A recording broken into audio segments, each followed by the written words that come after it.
Crodum. Crodum. Ito yung crodum. Medyo orange itong ano. Ha? Mas Number 4 orange. is Golden GD. bottle.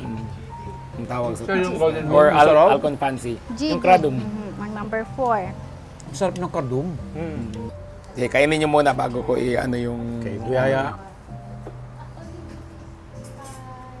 Sarap. For me, yan yung favorite ko. Because it has the balance of yung sweetness at yung may konting bitter. Parang may tas wine. aroma. Oh, yun. Pero not so strong. May ibang durian kasi na very strong yun, na offensive na yung ano niya. Creamy. Oo. Masarap.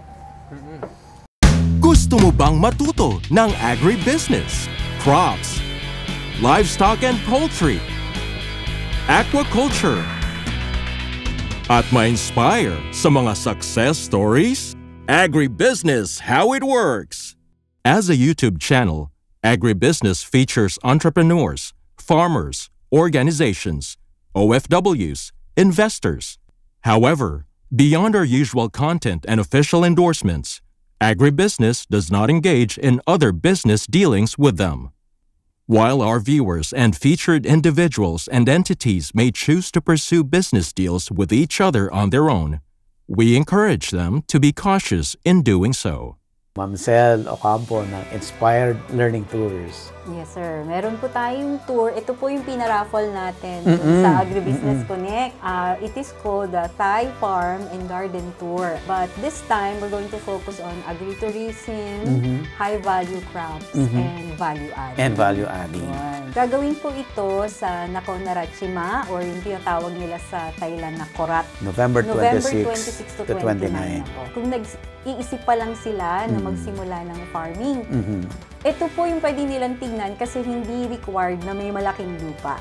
Tapos maganda yung sinabi mo, Ma'am Sel, na it must be high value para hindi mo kailangan ng malaking lupa. Kaya importante na magkasunod yung agritourism, sir. Yun yung actually gusto namin talaga ma-promote, sir, na papasok ka na rin lang sa farming. Sama mo na to. Okay, Ma'am Sel.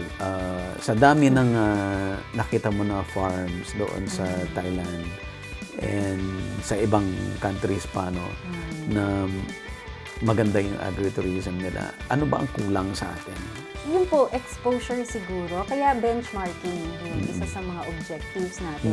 Okay, so this is how they do it. And we want you to see. And we learn from them. We have very limited slots na lang po. So, pero open pa po siya. Hanapin nyo lang po ang aming Facebook page, Inspired Learning Tours, and send us a message. Say hello, good morning. Pasok kayo. Sige po.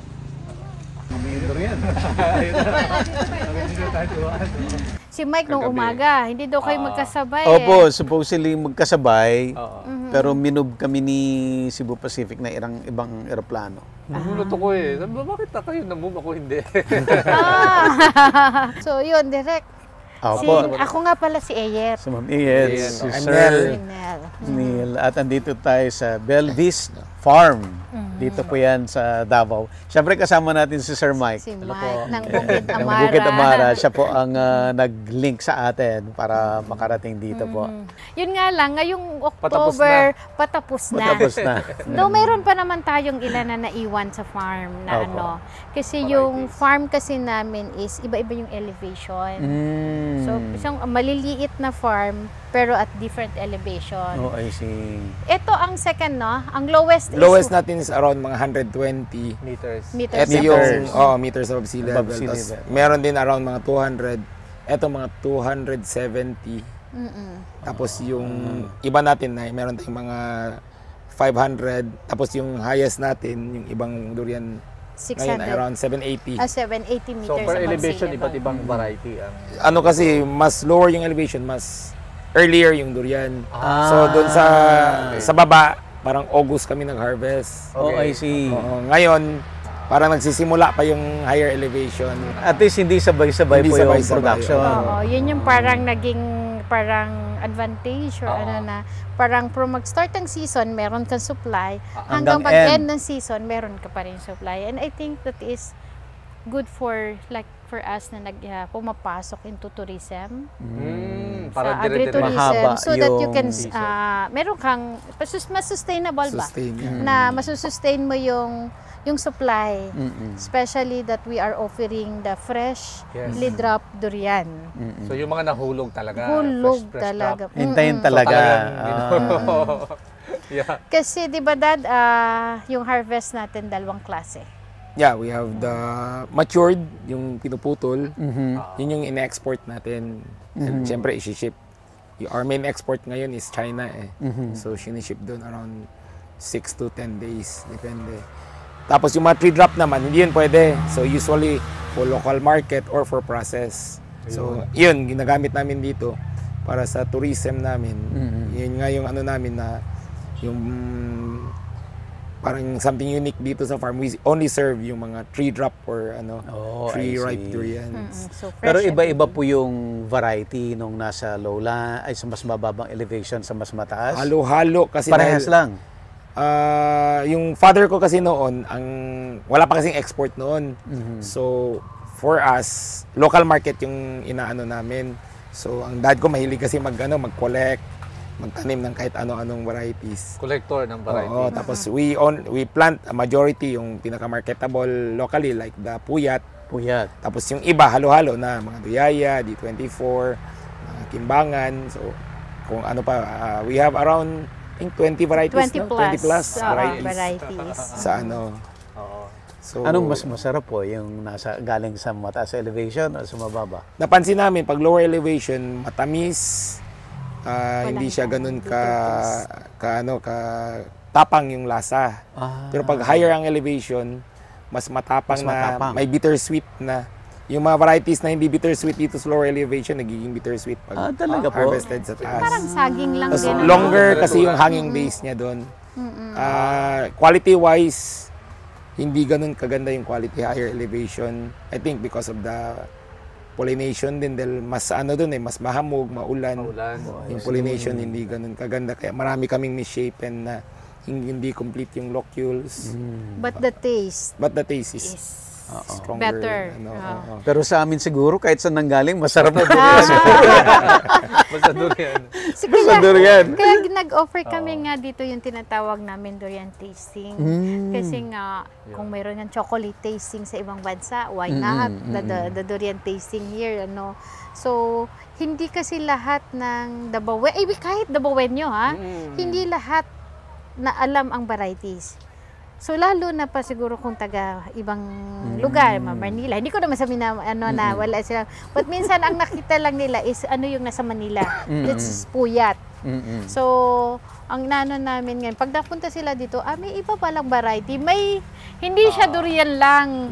So, nagugulat sila na may iba palang lasa. Akala namin, basta durian. Durian, So, ang namin is, makita niyo yung difference ng Amoy na amoy namin sa labas pa lang. Ano ba? Amoy na siya. Ay, yung pinagkakaguluhan ngayon na sa export na musangking.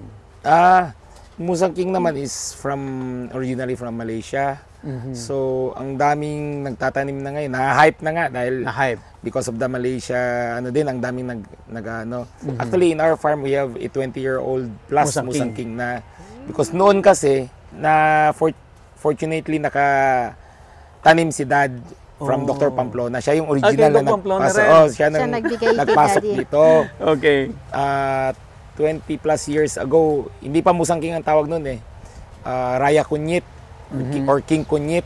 So tinanim namin ni Dad noon. Tapos dumating yung turning point na pag tanim ni Dad noon, nagsabi si Dad, ano ba yan? Pwede ba nating padamihin or Ang initial observation kasi namin ni Dad, siya, mabilis mag-crack, para siyang D101. Tapos since noon kasi, syempre yung hype niya wala eh.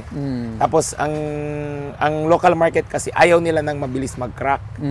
Because you have a short window lang to sell. So ang napag-desisyon na namin ni Dad, instead na plant more Musang King, puyat ang tinanim namin dahil very siya, and puyat and duyaya dahil yun yung hindi mag-crack, tapos very stable sa shelf life. Eh kung alam ko lang ngayon na ganon. At ang Musang King ngayon is 500 pesos per kilo eh. Pero nandiyan pa yung puno nyo, yung Musang King. Na Musang King, andyan. Yes. Unfortunately, ang mother plant, yung original na binigay ni Dr. Pamplona, tinamaan ng Phytophthora. But we just recently discovered na meron pala, nakapag-propagate pala si Dad ng natanim sa isang farm. Ayun. Oo, very funny nga yung story na ano dahil nung 3 years ago sumikat yung Musang King. Palagi kaming umiikot ni Mrs. sa Malaysia, sa Thailand. And we tasted mga Musang King doon sa Malaysia. Tapos nung saan ba tayo bumili ng Musang dito? Kay Naromi. Kay Romy, yung isang friend ng dad ko na nakatanim din ng Musang King from Nag-uwi din siya ng seedling. Sa ano siya? Sa Galing Malaysia talaga. Anyway, nakabili kami na I think 5 dahil may Malaysian visitor ako. So, nung akala namin naubos na, nagulat ako, ba't ang dami pang Musang King? Nakakakita ko sa planta ba? Oo. Sabi ko, sandali, naubos ko na yung 5 in-order namin. Bakit meron pa rin everyday? Hanggang sa, ma'am, galing man yan ng farm. Galing sa farm. Ang tawag namin dyan is yung kradungtum, ang nilalagay nilang label. Kasi parehong maliit.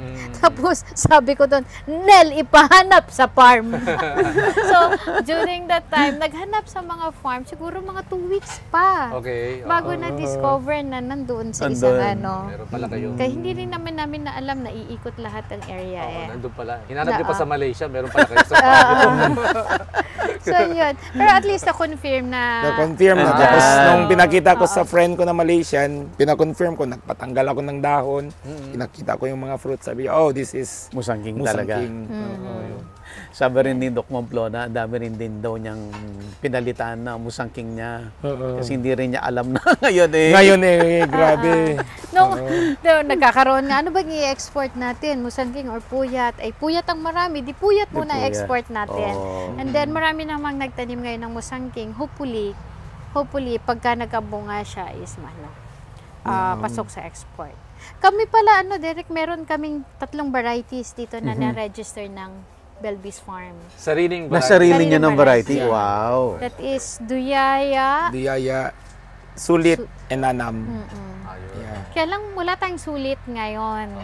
Kasi kakonti lang din yung tinanim niya nila. Kasi nung in-evaluate nila, prone siya, very prone to wet core and UFR. Parang Arancillo yan, sir. Ano yung UFR? Uneven fruit ripening. So, yung kabila hinog, yung kabila hilaw. Parang I see. But ngayon, namin na how to manage it. Usually, proper fertilization, timing ng fertilization, namin, ma-correct na namin yung mga ganyang problems. So these are registered varieties sa yung sa inyo. Yung Duyaya, Sulit and So ito yung Nanam. Ito yung Nanam. Ito is Duyaya. Ito yung Duyaya. So these are the sariling variety nyo. Wow. Ito naman GD69 kay Mr. Galang. GD is Galang Durian 69. Registered din to sa NSEC. So yung 69 is nasa 69 talaga number ng 3 nila. 3 number 69. Number kaya pa. Maganda yan. Joke kasi dahil bakit daw 69 pero sabi ni Mr. Galang it's the 3 number na timingan lang talaga na 69 daw. Yung maganda din yung variety ng GD69 kasi malaman. And yellow lang ang color. So tapos ang taas ng edible portion. Actually, yan ang isa rin yan sa mga pinopromote namin kasi local talaga dito na. Local variety din. Yeah, So ito pong mga variety nyo, ma'am, kailang meron ito? Ay, hindi. Ano na yan? Kumalat na. Kumalat na po. 1998. Nagpropagate na si Dad. Year 2000 na binibenta niya dati. Yung iba binamigay. So marami ng actually, ang pinakakalat is the Duyaya. Dahil ang daming nakagusto talaga ng flavor niya, yung kulay niya, tapos susceptibility sa Phytophthora siya. Very resistant siya.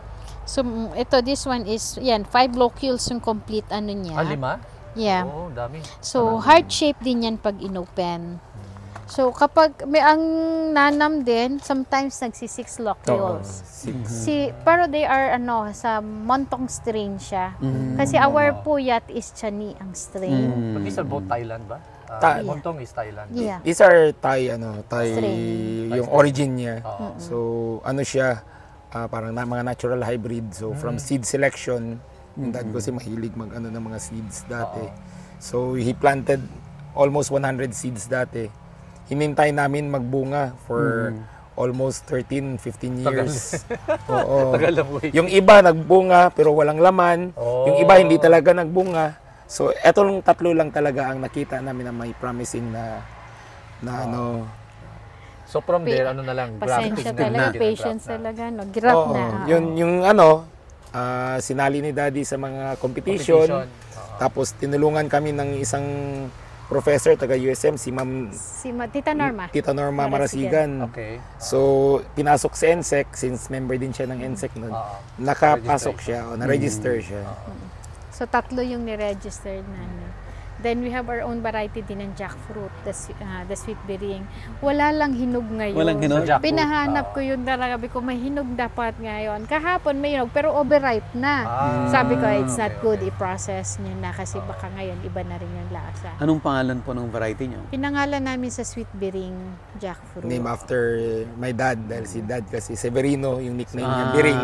Okay. So, sweet Bering. So, pinaprocess na namin yung kanyang registration sa NSIC para ma-registered kasi for the 20 years na namin na-observe na it's still a good quality. Pasok tayo Sige dito po. para makaupo tayo. Ining pa-serve muna ng tableya. Mga bisita rin sila. Good afternoon po. Walk-in na. Guest namin. Ma'am, taga saan nga kayo? Hingoog. Wow, Saan nga Hingoog? Misamis sa Oriental. Layo. Pangarap daw kasi ni Ma'am na makakain ng iba't ibang variety na D24. Kamusta po? Kamusta? Ano paborito nyo dyan sa 3? O lahat masarap? Duyaya. Duyaya po, in the middle. Yan ang Duyaya po yung sariling variety. Yes, D24. Basta durian. Ano nyo po na-discover ang Belvis Farms? Ano na sarili? Google. Durian tasting tour, no? Durian tasting tour kami. So the father ni Nel is one of the pillars of the durian industry dito sa Mindanao. Sila yung mga nag-start. Upo muna tayo. So these are the varieties so i-open natin yan later. Ito yung mga pinapasok noon na seeds galing Thailand. Okay. So pag lumalabas, parang ganito yung itsura. Minsan may pahaba, may pero tawag namin muntong ubosa. Cob naman I think comes from Thailand. Yung tinatawag nilang cob swam. So nung pumunta ako ng Thailand, may nakita akong similar na variety. Tinanong ko, cob swam daw yun. Puyat, yung Puyat, ito yung popular natin dito na in-export natin ngayon sa China. So I think it was discovered and registered by Dr. Puyat nung early 80s. GD69 yung kay Mr. Galang. Tapos ito siya parang inyo. Ito yung variety na Duyaya. from ni-register ng dad ko. D24 is Malaysian variety din. Ito yung popular noon. Ito yung ni-replace ng Musangking na ang pinaka-popular noon. But before that, it was D24. Then, Kradum. Mali yung spelling. Dapat Kradum, hindi Karadumtong. Kradum is Thai for golden button. So, this is golden button durian. Tinatawag din siyang Alcon Fancy. Locally, it's registered as Alcon Fancy. Sa NSEC. Sa inyo rin po ito. And Nanam, yun yung isa sa mga na-register ng father ko. Very distinct ang kanilang mga shapes, color, yung ng spike, yung shape. Even with pagbuksan natin mamaya, makita natin yung pulp color, yung pulp texture. Tapos yung flavor, magkaiba din. So later, we will be tasting it from mildest to strongest. Hindi sila sabi sa'yo direct. So ito yung strongest, Hindi po. Ililipat natin dito. Ililipat natin. I-ano pa natin. Ano pa natin to? Irarambol kasi the nilagay most lang nila. bitter and the most sweet, parang gano'n. Oo. Oo. Pero minsan Oo. kasi hindi ko natanong kung lahat galing sa Anong elevation? sa high elevation. Kasi pag nag-harvest, nag-collect sa galing Tamayong, galing nag-iiba pagdating doon sa farm, minsan facility. halo nila sa Nahahalo-halo. facility, padala lang dito. Tapos, hindi ko na pa-identify kung anong elevation siya galing. So, sometimes, like the D101, na hindi naman siya bitter taste, since galing doon, Sa highland. may konti na siya. And then, the nanam, minsan, lang siya, usually binibigay namin siya sa mga beginner. Kasi yung ayaw naman siya Kasi tamis lang siya dapat. Tamis lang, But, oo. ang nangyayari, may bitter taste gamay. So, natin. Kaya pag may nagtatanong sa amin, alin dyan ang masarap? So, hindi ako makasabi. So, it depends. Kasi subjective ang sarap eh. Yes. Kasi maaring masarap sa kanya pero hindi sa akin. Maaring creamy masyado sa kanya pero para sa akin hindi. Because our taste is, yung taste bud natin iba-iba. So creamy, tapos yung smell, tapos yung sweetness, Oo, tapos bitterness. Yung texture niya. Tapos minsan Color. may pa kami numbness. May numbing Numbness? effect. May numbing effect pa minsan yan pagka masyadong na yung alcohol, no? Oo. Pag fermented. Ano kasi yan, kunyari, kinain mo ng bagong hulog, milder siya. Pag kinain mo mamayang hapon, nag-iiba yung lasa. Dahil may fermentation na yan eh. Oh, I see. Nagbi-build up ng alcohol. Pag nakain mo na yung durian na maasim, ibig sabihin, nung nag-ferment siya, open siya, may oxygen na pumasok. So, instead, ang sugars naging alcohol, naging acidic na, naging acetic acid, naging vinegar. So, yun yung ba't maasim. Pero pag close yan siya na minsan alcoholic ang ano niya. Pero yun nga yung iba, di ba nagsasabi, pag kumakain ako ng durian, nalalasing ako. Nalalasing. May Totoo malit naman. na yan. Totoo naman. Wala dito yung native from our 150-year-old tree, no? Baka mamaya pa. We'll check na lang mamaya, baka may Check. mahulog. Punta tayo dun sa ating oldest tree mamaya. Sige, Meron sige, kaming okay. Ilang taon oldest na po tree. yan, ma'am? Believed to be 130 to 150-year-old. Pero kasi nung 2016, sinabi sa amin nung friend namin na taga-Oregon, sabi niya baka 125 to 130 yun. Eh ngayon, 2025 na. So, baka, hopefully So, may sobrang laki po ng tree? Sobrang laki. makikita mo mamaya. Oh. Makikita mo mamaya kung ano. So, isa yun sa mga iniingatan namin na punuan. Yan. Ayan. This is, anong variety? That's cob. Cob. Natin na natin. So makita natin yung flesh, ilagay Ma'am, siguro sasabay natin. na kayo. Hindi, sa ano natin amin, with ha? durian. nakaganon. Tapos lagay natin yung Mabilis sila mag-open sa mata. 30 minutes yata Kasi, bago ma'am, ma-open. Hindi Ay, pag man- ano po, pag kumain pre-drop, minsan ng durian. madali lang siya, mag-pop lang Feeling yan siya. bloated. Yun, okay. Galing. Bako. Kami halos hindi namin na maamoy dahil sanay na kami ni Iet. Sabay na. Yun, Wow. wow. Sanay na sanay. Si Kuha ko ng gloves. Isinanam yung ano natin, yung second, o ito Ang yung bango. mildest. Mauna muna si Nanam. Si Si Kradum. Ah, Ay, okay. lalagay sa taas. So, yung organize sila Yun. direct sa according Mildest. to mildest to strongest. Yan. Ano yan? Variety? Ay, ubosa. Dito yan Ubosa. sa kauna-unahan. Ito. So, dito pinaka-mild. Yeah. Okay. Sa aming Sa inyong, visual, taste, palette. Pero mamaya, makikita ninyo kung paano. We have a tasting form. Pwede nyo sagutan. Okay. Okay. Talagang may sensory evaluation pa. Yan mamaya, Okay. sasagutan natin. Para Meron natin tayong kung alin mga- yung Oo. may choice. exam pa kayo, Pag ha? bumagsak tayo dito, ibig exam sabihin, pa kayo. hindi tayo discriminating doon sa taste. So, meron tayong May mga ganyan. And choice. Pinaka matamis, then, nasaan yung pinaka-bitter, certificate? Pahingi ang numbness, certificate. aroma, flavor note, color. So, make sure na makain nyo yan lahat mamaya. Hindi, ang style lang naman is a little of everything para maano. And then, saka pa kayo mag-indulge kapag nagustuhan nyo na, ay, ito yung gusto Ito yung ko. gusto ko. So, doon ka mag-indulge ng ano. Ang ganda ng kulay. Oo nga. Yellow. Kapag binigay nyo na sa akin yung tasting form, mamaya magkakaroon na kayo. Wow, Certificate. may certificate. Ining pahiram ako ng isang yun. Yan, ilagay ko lang sa ilalim. Yung... Ba't mahirap yata siya? Ayaw magpabukas. si GT69 yan, mahirap buksan si Hirap GT69. buksan ng isa din yan sa ano, Kaya hindi siya naging... problem with GD69, nahirapan silang magbukas dahil maano yung tawag namin yung gitna, yung subok niya. Mahirap ano, Hindi mag-split. hindi siya mag-split, hindi tulad ng iba pag hinog, pag ganyan mo, mag-pop lang siya. Ito, kailangan mong ano, sungkitin. So may mga variety pa lang ganun. Oo, na mahirap buksan. wala pa po. May Like yung isang variety sa Malaysia, yung teka, nahirapan din silang buksan yun. Yan, itong puyat, ano to, no? Harvest, no? I don't know. Yun, no? Yun, ang laki. Wow. Yan yung puyat. Parang Wow, hindi- laki. Ang laki, oh.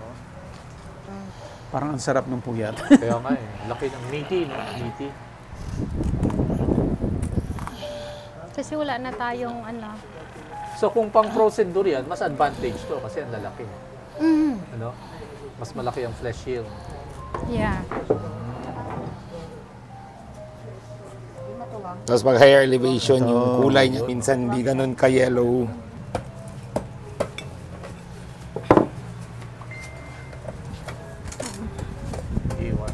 D101. Parang alangan pa? Alanganin ba to? Alangan.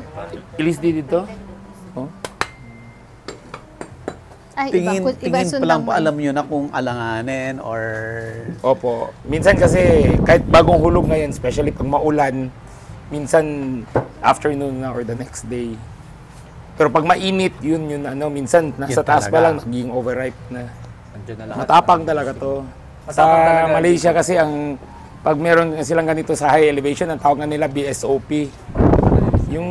Yung mga hard, di ba? Ang yung tawag nila mga- BSOP, XO. minsan XO. Ang tawag nila, XO. Pag higher elevation, I think higher elevation to, no? Yeah. Ayan, parang BSOP yan. Hopefully mamaya may hulog ng native. Ayun, Doon sa ano. Doon na lang natin. Tikman yung native.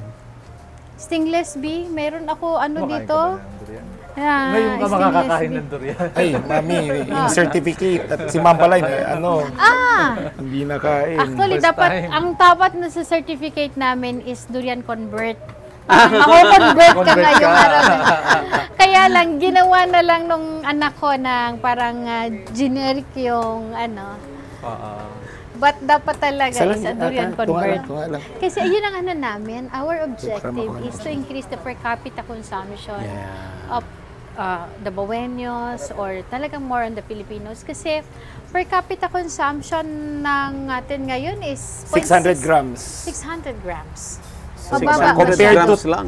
Compared to Malaysia, which is 11 kilograms. Layo. Oo, Singapore, Indonesia, nasa 3 kilograms per person. While Philippines, 6.6. So, mababa talaga. So with this kind of ano, parang educational ano na rin, kasi sa dami ng magtatanim ngayon, nag-expand. So dapat i-ready natin yung market. It's not just export, but actually yung local Even market local. natin is kailangan natin ihanda. Kasi ang laki na ng expansion eh, no? Not only in Region 11, not only in Region 12, but also Region 10. Region 10, Region and then 13. even Luzon. Luzon. Marami na rin Meron din. nagtatanim. So, kaya kailangan natin Pero parang mas ihanda. masarap ang durian ng ano sir, Mindanao kaysa Luzon, no? Yung sa weather din, tingnan, may Sa factor weather talaga. din siguro. Minsan sa pag-harvest, soil. dahil yung mga pag umuuwi ako ng Los Baños, nakikita ko parang premature niya lang hina-harvest. Oo nga. So I think kung ma-train sila ng harvesting, I think they can get the right Tamang maturity. So, kukuha kayo ng isa-isa. Kukuha na lang ako ng serving spoon para ano.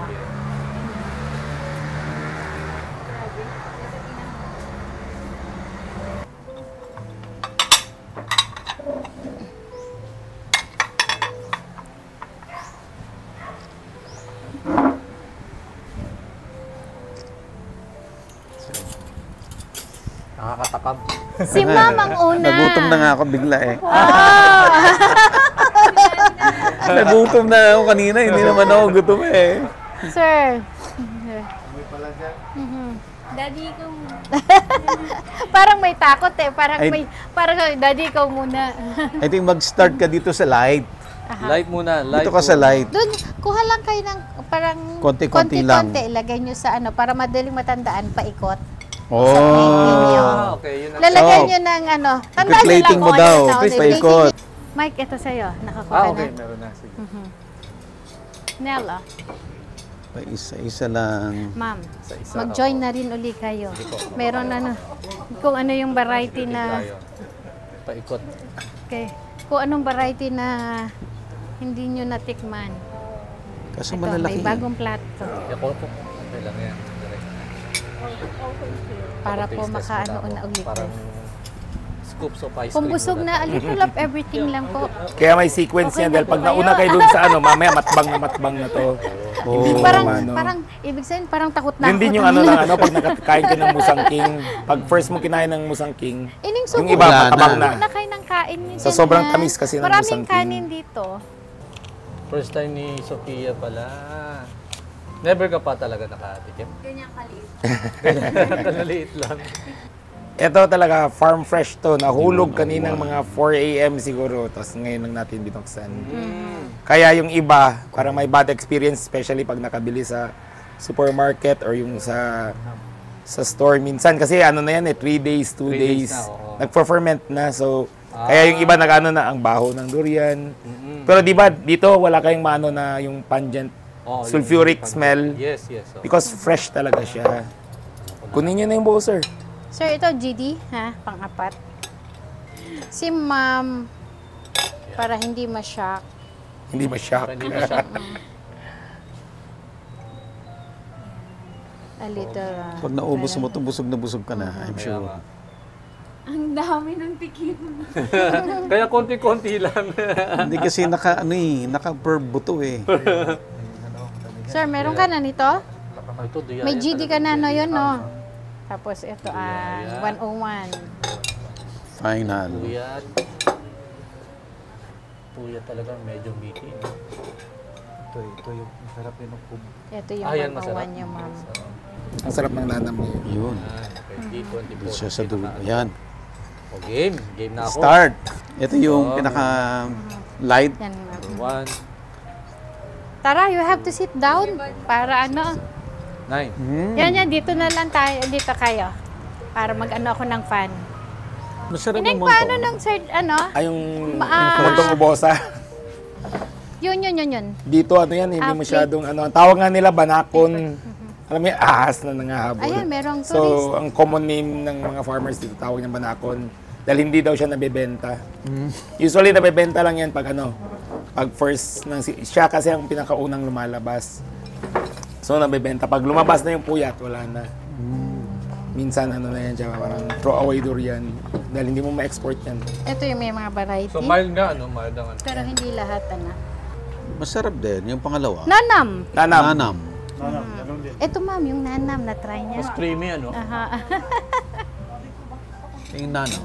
At tasting pa lang daw po. Tikim muna, saka sila mag-i-indulge. I think yung third po is kradum. Krodum. Kadong. Ito yung krodum. Medyo orange itong ano. Ha? Mas Number 4 orange. is Golden GD. button.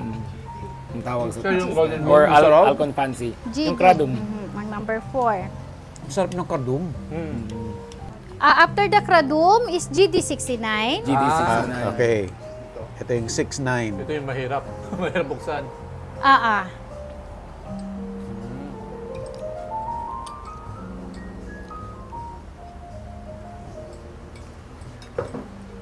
Lahat sila masarap eh. Pero parang mas masarap si krodum kaysa Masarap. kay 69. Oh, masarap si Matamis talaga si kradum. Tamis. Radom. Okay lang kayo, ma'am? Iba talaga ang profile, no? Si ma'am dapat ang aking na-document kay hindi siya kumakain ng Oh, first durian. time, What's first the- After GD69 is D101. D101. D101. Ano ang Yan, naanahan mga niyo, top ma'am? seller yan for Tolerable sa export. inyo? Ang D101. Halos kasabayan niya ng, ano, ng puyat.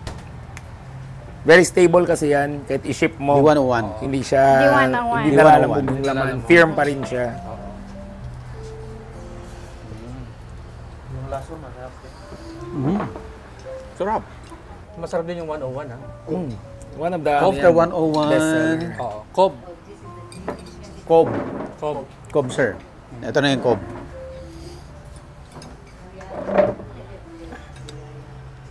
Ang sasarap. Ito ba yung best of the best? Yung Cobb, Yung pinatikim niya sa amin. yan lang po yung available for Available. this. Pero minsan pag middle ng season, mas marami.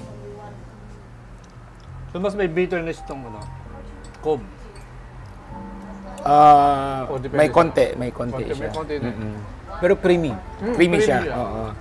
Usually mga beginners gusto ang Cobb.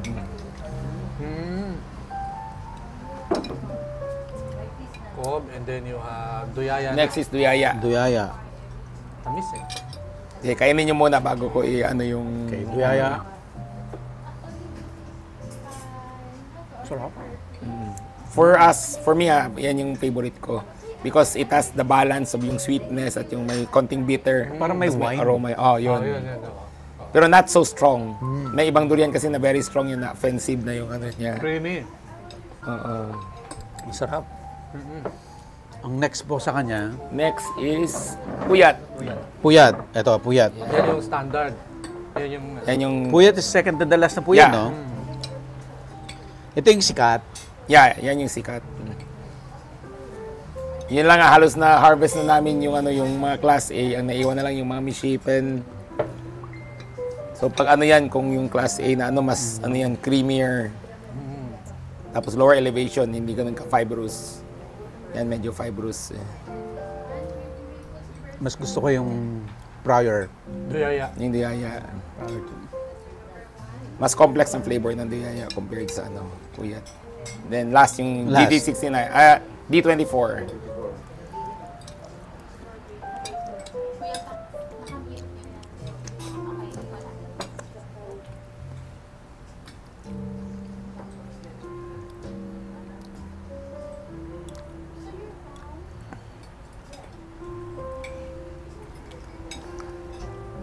They like the D24.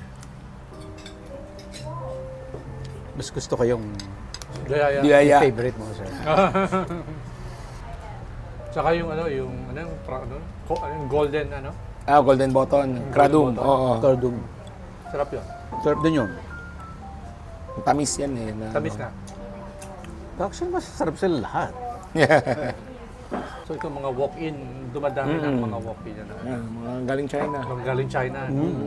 Maraming minsan mga mainlander China pupunta dito. Talaga? Families, isang busload. Magugulat na lang kami, dadating na lang. Parang gusto ko pa. Kaya pipili ka na, sir, ng gusto mo. Pipili na tayo ng gusto ngayon. Doon na tayo mag-focus ngayon. Kukuha kami nung napili namin. Mga visitors from China. Hello, meow. Lahat naman masarap. Lahat masarap. Yeah, go ahead. You can try. Kunin ko na itong malaki. Para lunch na siya. Duyaya.